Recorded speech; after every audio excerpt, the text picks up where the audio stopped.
इसी बीच एक और बड़ी खबर बता दें, रामलला प्राण प्रतिष्ठा का काउंटडाउन शुरू हो गया और इसी को लेकर आज बीजेपी ने मैराथन बैठकें भी आयोजित की है। सीएम योगी आज तैयारियों का जायजा लेने अयोध्या पहुंचेंगे। इस दौरान वो हनुमानगढ़ी और रामलला के दर्शन भी करेंगे। वहीं कल अयोध्या में बीजेपी, संघ, वीएचपी और राम मंदिर ट्रस्ट से जुड़े लोगों की भी बैठक होगी। पार्टी अध्यक्ष जेपी नड्डा कार्यक्रम से जुड़े रोड मैप को लेकर आज बीजेपी महासचिवों के साथ बैठक करेंगे। तो देखिए, काउंटडाउन शुरू हो चुका है और भारतीय जनता पार्टी इस पल का और कह सकते हैं कि जो कार्यक्रम, जी हां, प्राण प्रतिष्ठा, और इसे लेकर पूरी तैयारी, कोई भी कमी ना रह जाए, इसे लेकर लगातार बैठकों का दौर जारी। और इसी बीच एक और आपको अहम खबर बता दें कि योगी आदित्यनाथ आज अयोध्या पहुंचेंगे, तैयारियों का जायजा लेंगे। और तैयारियां भी आपको बता दें कि ग्राउंड स्तर पर देखा जा रहा है, हर वो बारीकियां देखी जा रही है। पूरा का पूरा अयोध्या सजकर तैयार हो चुका है और बस अब बारी है प्राण प्रतिष्ठा की। वहीं हमारे सहयोगी अशोक तिवारी हमारे साथ लाइव जुड़े हुए हैं। अशोक, ठीक है, हम लोग लोकसभा चुनाव को लेकर चर्चा तो कर ही रहे थे, तैयारियों को लेकर चल रही है, लेकिन बड़ी बात यह है, भारतीय जनता पार्टी, कहते हैं ना कि एक संजीवनी कहें या एक जो वक्त जिसके लिए भारतीय जनता पार्टी ने इतना इंतजार किया था, प्राण प्रतिष्ठा, और उसके लिए आप देख रहे हैं पुरजोर तरीके से तैयारी। आज भी बैठक होगी, योगी आदित्यनाथ अयोध्या पहुंचेंगे। आप देख रहे हैं कई दौरे हो चुके हैं, तैयारियों का भी जायजा लेंगे। दूसरी तरफ जेपी नड्डा बैठकों का दौर करेंगे। तो जानना ये चाहेंगे, जो महासचिवों के साथ बैठक होगी, क्या कुछ रणनीति तैयार होगी इस बैठक से निकलकर?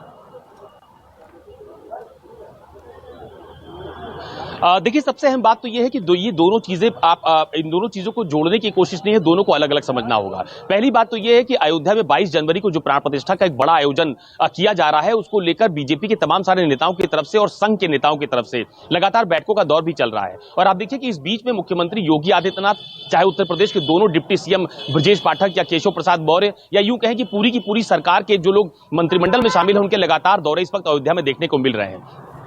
और उसकी बड़ी वजह यह है कि 22 तारीख के आयोजन को भव्य बनाने के लिए लगातार बैठकों का दौर चल रहा है, चाहे संघ के साथ बैठक हो या विश्व हिंदू परिषद के नेताओं के साथ बीजेपी की बैठक हो या मंदिर ट्रस्ट से जुड़े हुए तमाम सारे जो लोग हैं उनके साथ बैठकों का दौर देखा गया है। आज भी मुख्यमंत्री योगी आदित्यनाथ, चूंकि आज आप देखिए बहुत ज्यादा दिन अब प्राण प्रतिष्ठा के आयोजन में नहीं बचे हैं, तो लगातार जो कैंपेन है प्राण प्रतिष्ठा के आयोजन को लेकर, वो अलग अलग तरीके से कैंपेन भी विश्व हिंदू परिषद और मंदिर ट्रस्ट की तरफ से किया भी जा रहा है। अभी आपने देखा कि कुछ दिन पहले अक्षत निमंत्रण का एक बड़ा कार्यक्रम शुरू किया गया था, वो आज तक जारी है। तो न सिर्फ उत्तर प्रदेश में बल्कि समूचे देश में एक इस तरह का माहौल बनाया जा रहा है कि प्राण प्रतिष्ठा का जो आयोजन है, ये बहुत भव्य आयोजन है। और कई सालों के संघर्ष के बाद ये घड़ी आई है, जिसको एक बड़ा स्वरूप देने की कोशिश भी आप लगातार देख रही हैं। चाहे चंपत राय के बयानों को आप देखिए या बीजेपी के तमाम सारे नेताओं के बयानों को आप देखिए। तो आज भी मुख्यमंत्री योगी आदित्यनाथ अयोध्या जाने वाले हैं, जहां पर वो रामलला के दर्शन करने वाले हैं, हनुमानगढ़ी में दर्शन पूजन करने वाले हैं, और सर्किट हाउस में तमाम सारे जो प्रशासनिक अधिकारी हैं उनके साथ रामलला की प्राण प्रतिष्ठा की तैयारियों को लेकर अभी तक क्या अपडेट है, कहां पर ज्यादा सुधार की जरूरत है या क्या एक नई रूपरेखा बनाने की जरूरत है, इसको लेकर आज बैठक मुख्यमंत्री करने वाले हैं। और दूसरी सबसे अहम बात यह भी है कि मंदिर निर्माण की प्रगति रिपोर्ट मुख्यमंत्री लगातार लेते रहते हैं, चाहे वो लखनऊ में हो, गोरखपुर में हो या जहां पर भी उनके दौरे लगे हों। तो इस दौरान आप देखेंगे कि लगातार वो मंदिर निर्माण की प्रगति की रिपोर्ट भी लेते रहते हैं। तो आज मंदिर निर्माण कहां तक पहुंचा है, उसकी प्रगति कहां तक पहुंची है, इसका जायजा लेने भी मुख्यमंत्री जाएंगे। तमाम सारे जो जनप्रतिनिधि हैं उनके साथ मुख्यमंत्री योगी आदित्यनाथ बैठक करने वाले हैं। और पिछले दिनों आपने देखा होगा कि अयोध्या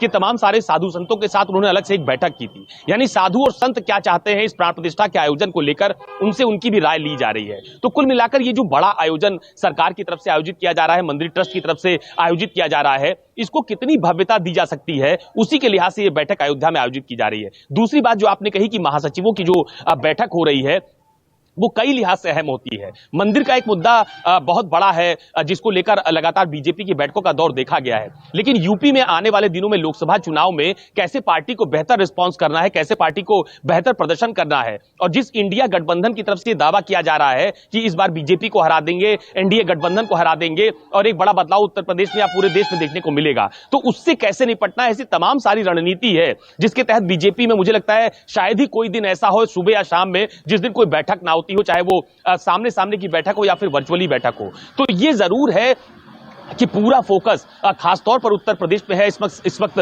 सभी राजनीतिक दलों का, चूंकि यहां पर लोकसभा की 80 सीटें आती हैं, तो चाहे बीजेपी हो, चाहे बीजेपी का संगठन हो, विश्व हिंदू परिषद हो, आरएसएस हो या मंदिर ट्रस्ट के लोग हो, वो कोई कोर कसर नहीं छोड़ना चाहते कि इस बड़े आयोजन, ये जो बड़ा आयोजन होगा जब रामलला की प्राण प्रतिष्ठा आप देखेगा पूरा विश्व, उसके साथ साथ अपनी चुनावी तैयारियों को भी धार देने की कोशिश बीजेपी की तरफ से की जा रही है। बिल्कुल।